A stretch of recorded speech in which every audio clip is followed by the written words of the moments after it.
કયું હથિયાર આગળ કરે છે તો કે આપ. એ બધું જ આભાસી છે.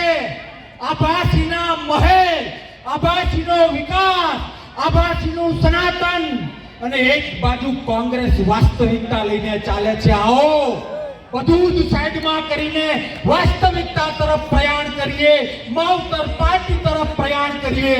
અને પહેલે દિવસે, પ્રથમ દિવસે મારી ચેલેન્જ આપીને હું મારી વાત પૂરી કરું છું. ભવિષ્યમાં જ્યારે જ્યારે તમે આપણી આઈડિયોલોજીને લઈને લોકશાહીના રક્ષણ માટે બોલાવશો, પડકાર કરશો, ત્યારે અડધી રાત્રે આવી જઈશું, અડધી રાત્રે આવી જઈશું. પણ એ લોકોને ચેલેન્જ આપવાની બહુ ટેવ છે. એ લોકોને એવું છે કે અમને જ બોલતા આવડે. હવે માવતર પાર્ટીમાં બાપ આવ્યો છે, બાપ આવ્યો છે.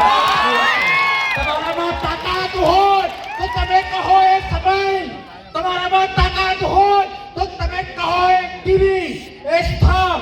આવો સનાતન શું છે, સાચો લોકશાહી પ્રેમ શું છે, સાચું નેતૃત્વ શું છે, એ પહેલા હું સમજાવું અને પછી તમે સમજાવો.